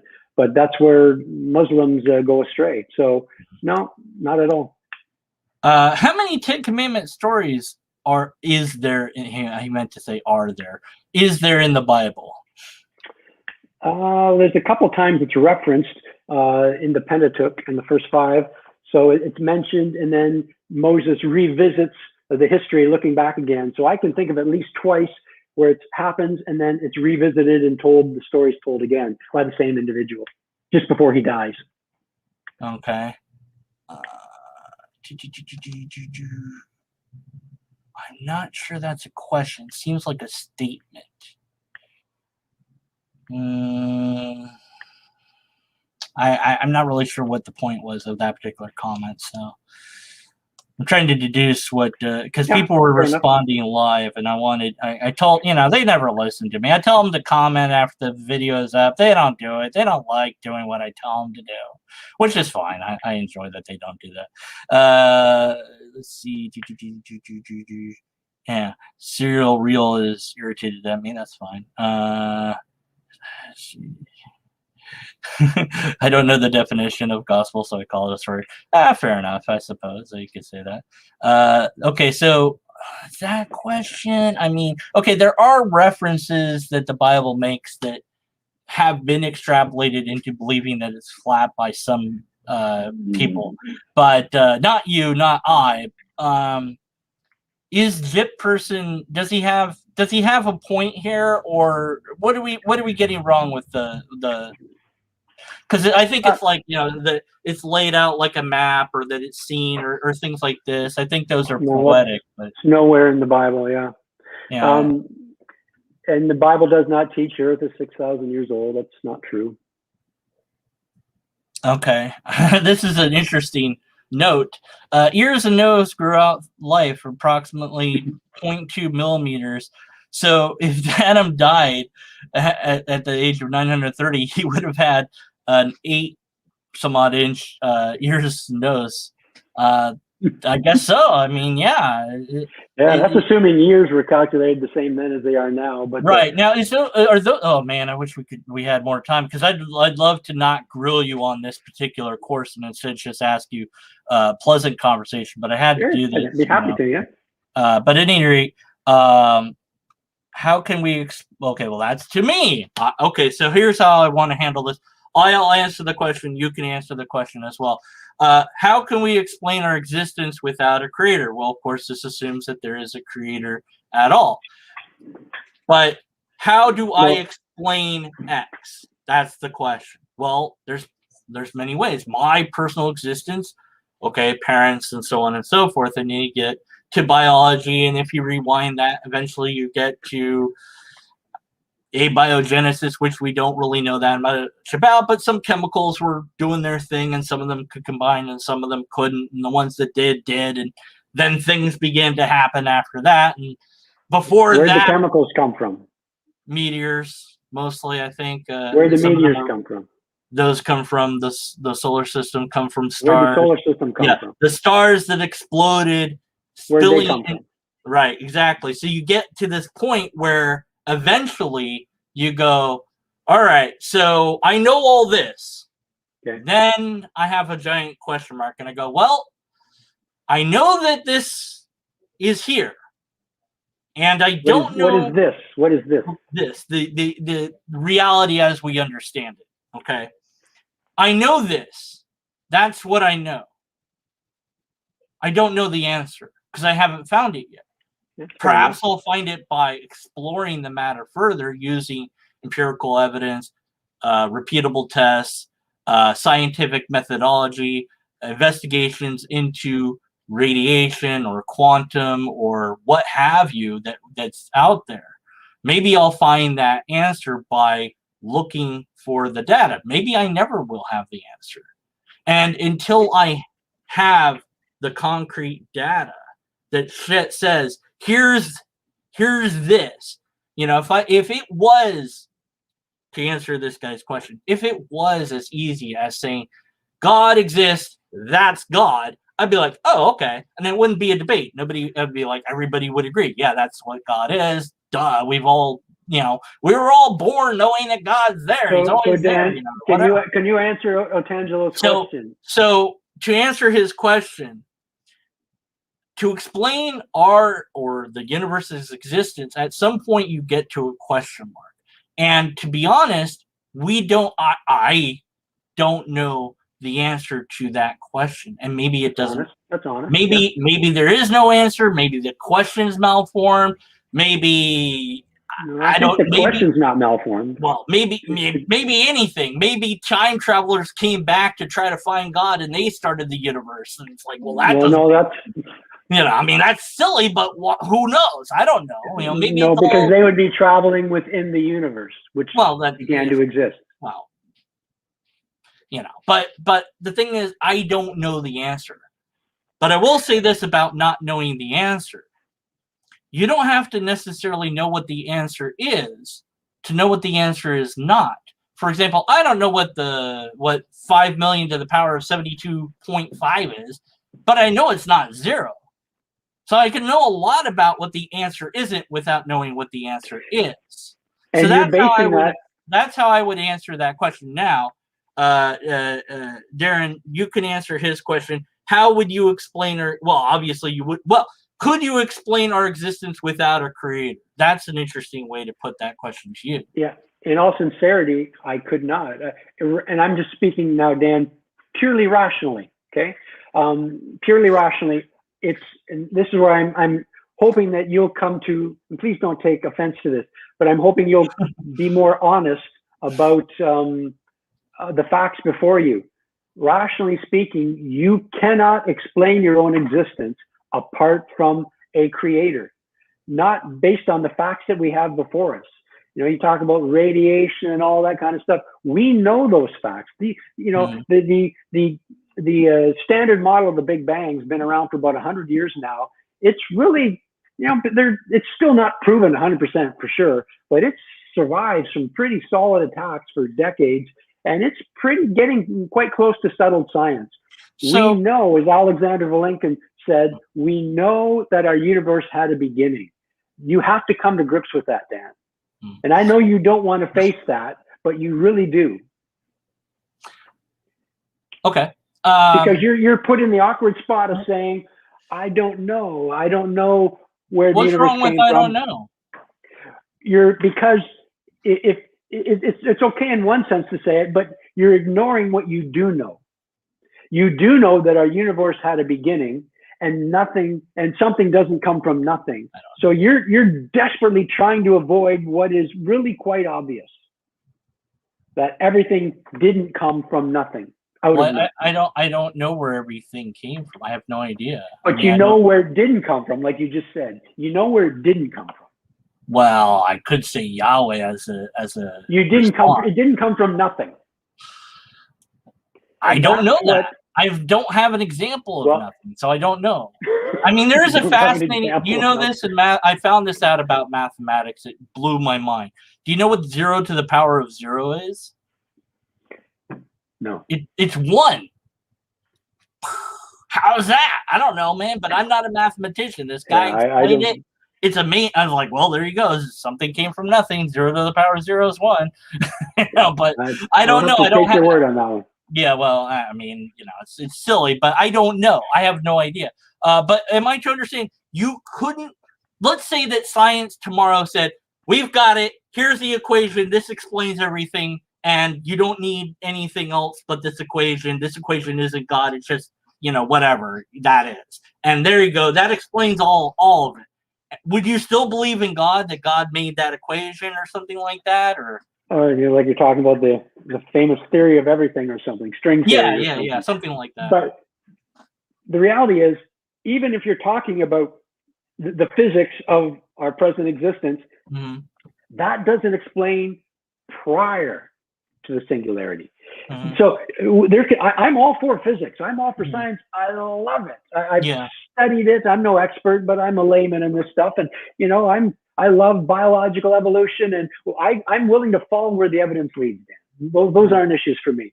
But you get to the point of the singularity where it all began somehow, somewhere, and the explanation can't be found in the physical universe because we're talking about the creation of the physical universe.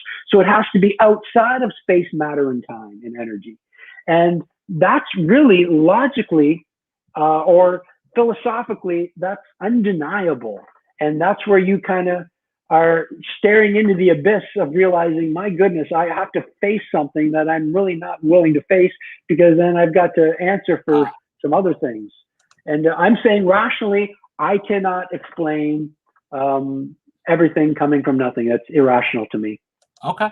Fair enough. I mean, it's your answer. I don't have anything more to ask about that. Jerry, I have not mentioned anybody's name. Okay, I'm screwed, man. Now I've got to mention everybody's name if I start mentioning names. Serial Real, Jerry Penna, Jip Person, Dave, Wildheart, and I think Richard was here. Okay, there. I mentioned all the names. Okay. Somebody, well, you didn't mention me. I'm not sure I understand Jerry's question. Do you know what he's asking?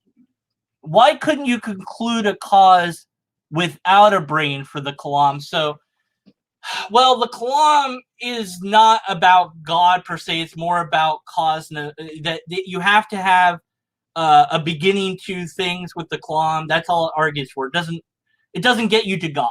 Even Craig says that. You have to have other arguments to get you to the God thing. Craig doesn't say that. I've heard him say something like that. Maybe I could be mistaken. I spent time with him. It doesn't say it. He doesn't say that. Okay. I thought whatever. But so I guess I'm trying to think what he might be asking is that, okay, so everything has a cause, and that causes this. Well, he's saying brain. That you would call God, but he wants to call it. I would say if Jerry means mind instead of brain, then I would be in agreement with him. Yeah. Now, see, that's where I think we have this other disconnect, you and I, and well, other theists, is that the only example of mind that I have is brains. Brains have minds. I don't have an example of a mind without a brain. So to talk about a mind without any, it's like, does God have a brain? No. Okay, God's brainless. Ha ha ha. It's not a very good joke. It's it's like, whatever. You don't, it's one of those, it's just, because it's like, well, I can conceive of mind, but how does that work? And it's like without a brain, you'd have to have something that makes that function. So it's called dualism interactionism. And the reality is that your mind interacts with your brain and uses your brain. Like, your brain is a physical thing, just like, it's a physical substance. Your brain doesn't feel sad. your brain's like a chair. A chair doesn't have feelings. Your brain doesn't have feelings per se. And people have studied the philosophy of the mind for a long time. And dualism, interactionism, your mind, interacts with your brain. And some people call it epiphenomenalism, where your mind produces thoughts. So I think that's the problem for me as a skeptic, is that when the mind degrades or is harmed or whatever, from the outside looking in, people will say I'm a different person, etc. And I don't know what that's like from the inside looking out. Hopefully, well, eventually it'll get there, because we all are going to die unless science figures that out. So it's like, well, if there's no more brain, then where is me? The me isn't. The me was tied to that. So that's a great question. In fact, I just had a family member who passed away with Alzheimer's. Sorry about that. And it was painful. No, thank you. It was painful to watch and asking the same questions, like, where have they gone? But the reality is that, yes, our mind interacts with our brain. And just like I play guitar. And so I can only be as good as the instrument in my hands. And if it's out of tune and out of key, then I'll play that way. Even though I have skill, it'll come across as being out of tune. And I'm limited by the instrument in my hands. And our minds are limited by the brains, the physical brains that we have access to.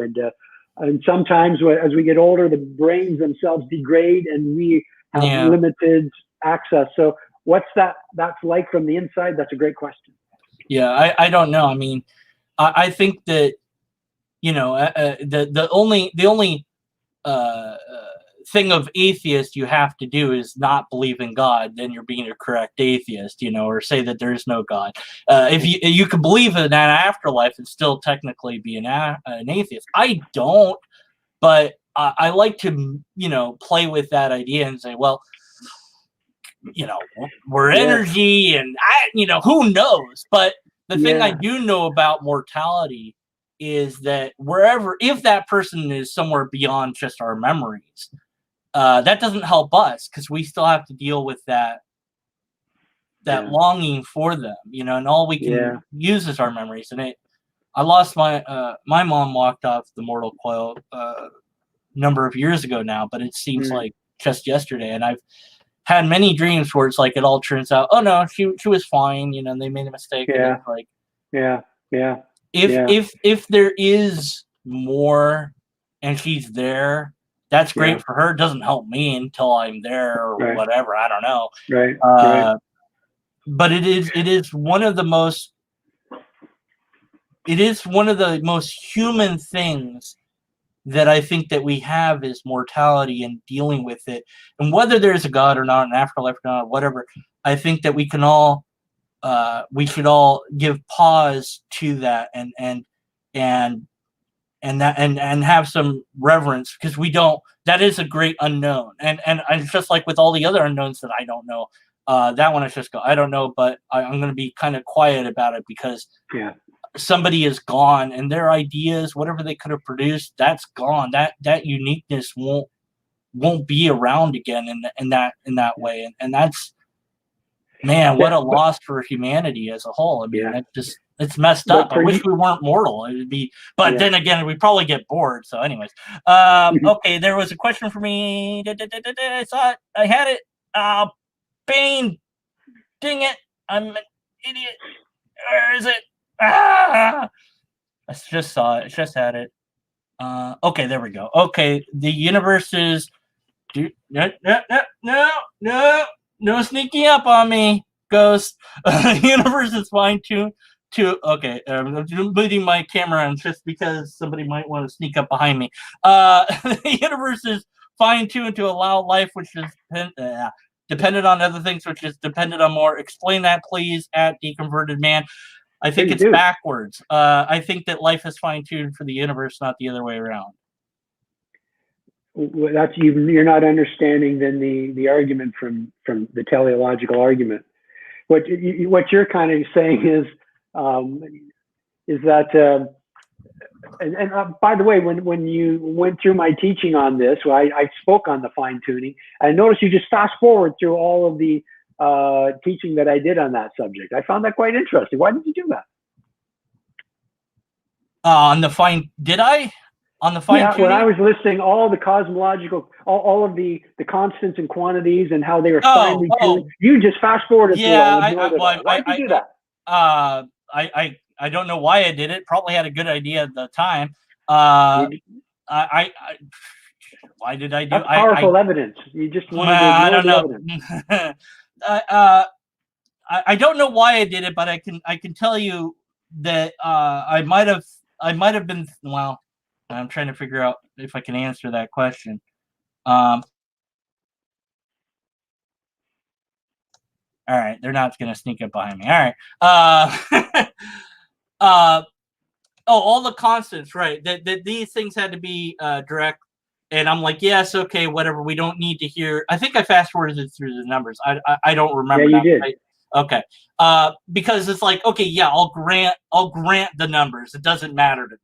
So you're acknowledging the fine tuning. Well, I grant whatever the numbers are. I don't know what if it's called fine tuning or if that's been a misnomer or what. I don't know. But whatever you want to call that, I'll just say yes, fine.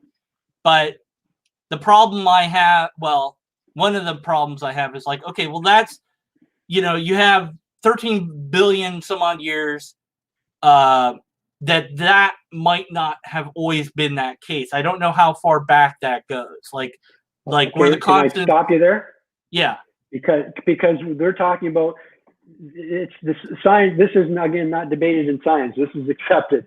We're not talking about what's evolved since. These are the fine tuning of the constants and quantities that were embedded at the singularity. Okay. For the universe to even expand, for chemistry to happen. Okay. So this is stuff embedded from the beginning. Okay. So yeah, I mean, so if that's the case, then okay, very well. And that is either by law or chance or design. There's not another option, Dan. And if you can think of one, I'm open to it. Well, so they either have to be that way, or it's by chance or by design. Now, law and chance are both really not good options. We know law isn't an option. There might be some sort of cosmological Darwinism that this is at the beginning. Yeah, but I'm saying that there might be that other configurations fall apart too quickly to work or something like that. I don't know. No, this is embedded at the beginning. Well, I don't know. But there's no well. That is the fact. There's no well. I mean, I have to investigate that further because I really don't. I'm not a scientist, so I don't. I come back to this, Dan. A couple times you've done this. You've claimed that there's no evidence for the existence of God, and two key arguments. The evidence from a contingent universe, the evidence from the design of the fine tuning of the universe, and you are not aware of the most basic facts that have to do with you're saying they're facts. I haven't investigated fully into those to see that you have not investigated two of the most basic arguments. Well, there's a reason. Because they don't need to. Here's why: the arguments are fallacious, so I don't need arguments that you haven't investigated. No, I've looked at the arguments and analyzed them for logical. If you've looked at them, then you would know about the fine tuning that I just discussed. But you didn't know. If it's true that it was from the very start, I don't know that that's the case. And if you don't, that's my point. If you don't know that's the case, then you have don't know. And I'm not trying to be rude here. You don't know anything about. That's also not in the argument, so that's a problem for a formalized argument. If it's not in the argument, it doesn't count. Argument has to stand or fail on its own. It is in the argument. It says the universe is fine tuned for life. But see, there you go. It's fine. See, there's the for life. So we weren't around. Life wasn't around.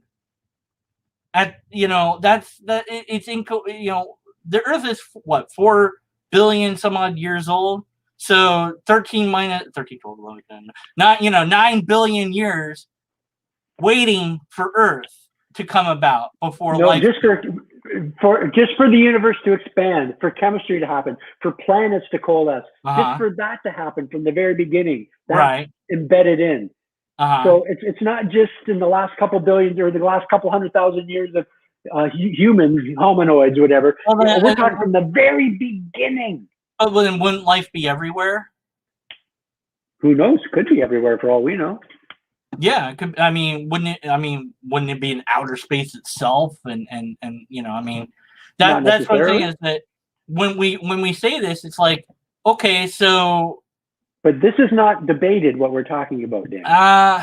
see, I think it's framed the wrong way, Mm, because I think that life uh comes about because, well, the universe, that the universes, if there are, but I don't know. I'm not a multiverse guy. I'm not into that. I don't know any of well, that I'm stuff. glad to hear that.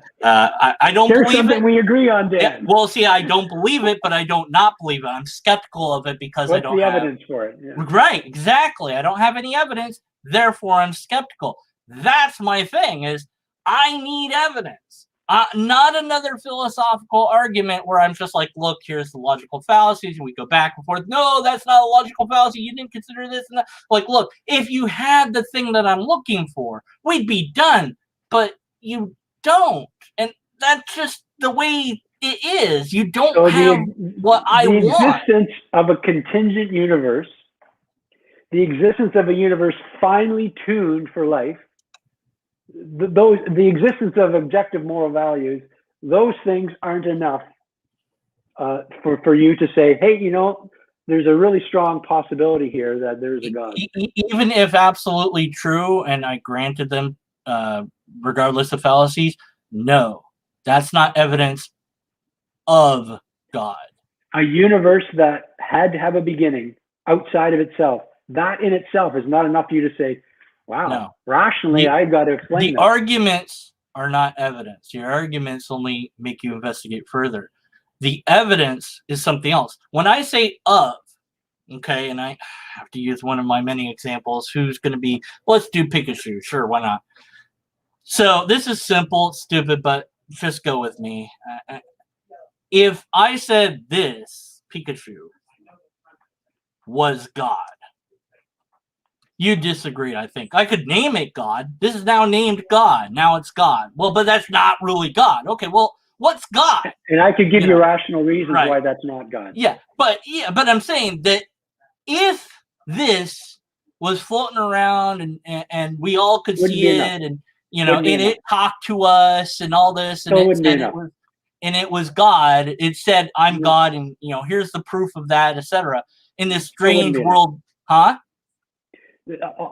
Still wouldn't be enough to qualify as God. God is the greatest conceivable being. Yeah, well, yeah, and I've granted that argument. Yeah, the greatest conceivable being for me is one that not only exists, but also reveals itself to all of us in the same way so that none of us could get it wrong. Yet, only about Yeah. last Like few, looking up at the sky and about seeing the same sky. 33% of the world, give or take, last Pew uh, Pew Research thing that I saw on it was about 33% of the world is Christian. So it's like everyone else got it wrong. That's you screwed up there. You know, if you No, wanted God's us to given us know. free wills. He doesn't impose Yeah, himself the free upon us. will thing. I wish we had time for that. We don't really have time for the orange nonsense and all that other stuff, because you know we agreed to an hour. It's been longer than that. You've been quite generous, and I've been very harsh and rude No, and you haven't. abrasive. It's been fun. And so everybody knows out there, I mean, we're both two passionate guys. I'm not offended. We had fun. We argued with each other, and I hope I didn't offend you. I know you didn't offend me at any time. So well done, Dan. I tried my best, And Richard. Dan, I want you to know that I'm going to pray for you.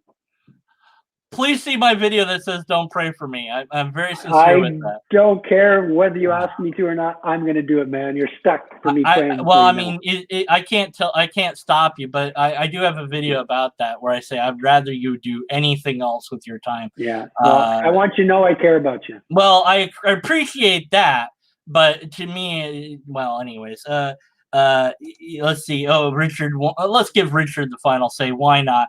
If you're being honest, you have to say you dismiss my evidence. Well, you know what? Maybe Darin, maybe you could tackle the Richard's thing at some point, because I've already talked to him about his. If you are being idea. honest, you have to say you dismissed my evidence. So did he give you evidence? And Well, wanted a friend to destroy me. By the way, Mr. James Euchre's a nice guy. Too bad you don't. I'm sorry, I don't understand that question, Dan. Wow. Yeah, I don't. It's somewhat of an inside thing. Fair enough. I'll let it stay inside. Yeah, yeah. Yeah, maybe you can talk to Richard Madison at some point, Darin. And I think that he would love to talk to you. He has, well, I'll just let him explain because it's a whole thing. He likes my attention. He wants more of me, but I've given him 2 videos. I think that's more than enough. I have a church of a few thousand people. I'm not looking for more attention. Yeah, well, yeah. Well, he wants to. Well, at any rate, I'll let him do it and try to set you guys up to do a thing. And hey, I'll host it and I'll mute myself. Anyways, so yeah, I want to. I don't think you have the ability to do that. Maybe not. You know, my ego is pretty big. I need to take a couple of ego pills, perhaps. I do thank you, Darin, for your time and your energy and all that.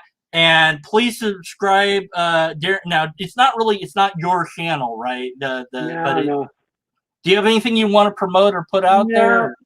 No, not necessarily. No, they can watch me week to week at BroadwayChurch.com in Vancouver here, British Columbia, Canada.